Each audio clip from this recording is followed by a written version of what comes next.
Hello friends, we are here with another video. This video is about three-stage nuclear program of India. It is basically civilian nuclear program for power production rather than being a military one. Dr. Homi Jehangir Bhabha, he is the father of Indian civilian nuclear program. He born in 1909 and died in 1966 in a plane crash. India has very limited uranium reserve, but it has very huge thorium reserve. Thorium is not a fissile material. It requires to be transmuted in uranium-233 before it starts producing power in nuclear reactor. And that is why India requires 3 complete stages to use their thorium reserves. India has very large amount of thorium reserve. It has 25% of world's extractable thorium. That is why we can say that India is practically Saudi Arabia in terms of thorium. We can see here India has 25% of world's thorium. Australia has 24.90. This stands that half of the world's thorium is located in 2 countries, India and Australia. This gives India a strategic position where if we are able to harvest the capabilities of thorium, that means India would become a power surplus country. We will start exporting power to other neighbors. However, these are the 3 stages of the nuclear program. First one is a pressurized heavy reactor, second one is fast breeder reactor, and third one is thorium based reactor. In a pressurized heavy reactor, we need uranium-238 as input and it gives plutonium-239 as a byproduct. Then we feed this plutonium-239 in a fast breeder reactor with mixed oxide fuel, that is uranium-238. Again it produces plutonium-239, but in this stage we will get more plutonium-239 than we applied in input. That is why it is called fast breeder reactor. It breeds plutonium-239. Because the added mixed oxide fuel uranium-238 will also convert in plutonium-239. That means we will have plutonium-239 more than the input.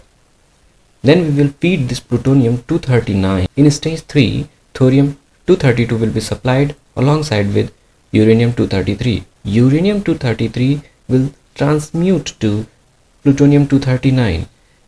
But this transmuted plutonium-239 will make thorium a fissile material. The advantage of this, we just need to add thorium-232 in the nuclear reactor and this complete stage will become self-sustainable. Now here by 2030 India would be having 48 gigawatt. These are the pessimistic forecast, but optimist says that it would be 63, and by 2050 we would be having 175 gigawatt. And gigawatt is a very huge amount of energy. You can see by these formulas that I have provided. This is the expenditure of my home of 1 month. You can say we are closing to 1 megawatt, but still we are quite far. But if we take it as a 1 megawatt, that means with 1 gigawatt we can power 1000 homes per month. And imagine what we can do with 175 gigawatts. It is a very huge quantum of energy, but India will only produce it with nuclear power reactors. India has also plans of renewable energy where India has explicit target of 175 gigawatt. So by 2050 we would be having at least 350 gigawatts. So what's the progress? Stage 1 almost completed. We have pressurized heavy water reactor all over the country running. In stage 2 we have developed the prototypes and reactor construction is ongoing in Kalpakkam. It is quite delayed from the schedule. As you can see, it is scheduled to complete in 2012, but it is still going on in 2016. However, stage 3 can function only when 2 stage acquires 50 gigawatt capacity. And why this is so? Because if you have less than 50 gigawatt capacity, that means you will not have enough plutonium to sustain the stage 3, and this stage is expected to begin in 2050. The solution: 2050 is quite far away. India is needing the power as India is required to boost their manufacturing capacity. So there is a solution also. Japan, Russia, Europe has huge stockpile of plutonium. If we buy that byproduct, then we can expedite our second stage program. That means they have a huge plutonium reserves, and if we are able to buy that plutonium, that means we don't need to wait for 50 gigawatt capacity for the second stage. We can just begin our third stage. All the countries which use a nuclear reactor are worried about the safe disposal of plutonium. It is a problem for them, but we need their problems. It is an asset for us, so we can move towards the third stage of our nuclear program. But plutonium can be used to make nuclear bomb because it's a fissile material, and plutonium can be converted into a weapon grade plutonium. That is why India needs membership of NSG. NSG is an elite nuclear suppliers group. It was created in the response of India's nuclear test in Smiling Buddha when India first exploded their nuclear device. It will facilitate easy access to a technology and fuel if we get the membership of NSG. It is very important for us. But as China is blocking our efforts to gain the membership of the elite NSG group, India is not just waiting for membership. India is trying its foreign policy muscles with another country.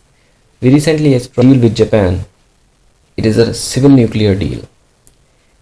India now can access the nuclear market of the Japan, where we can get the technology for reactor and the fissile material to sustain it. So we can now buy the plutonium from the Japan and speed up our second stage civilian nuclear program. It will also diversify our nuclear market, since in India there is a huge presence of France and Russia in nuclear market. Now Japanese are also about to come in our market. This will diversify our market. Diversification is very essential by taking the geopolitical angle. It will give new push to India for her membership bid in elite NSG group, since only China is the country that is blocking our NSG membership efforts. And if India start to accessing the civilian nuclear deal with individual countries, this will also put a lot of pressure on China to accept our membership. So this has implication there too. But this deal has a very peculiar point called nullify clause. This agreement says that if India ever resorted to use the technology or the fissile material for weapons provided by Japan, Japan will shut down agreement after giving 1 year advance notice. So this is a point in the deal, but we don't have to worry because India never ever goes against their promise. So friends, here we are expecting a great and bright future for India, and we hope by 2050 India will be a power surplus country, exporting power to our neighborhood, and we would be making Asia more bright. So thank you for watching our video. Please like, share, and don't forget to subscribe us.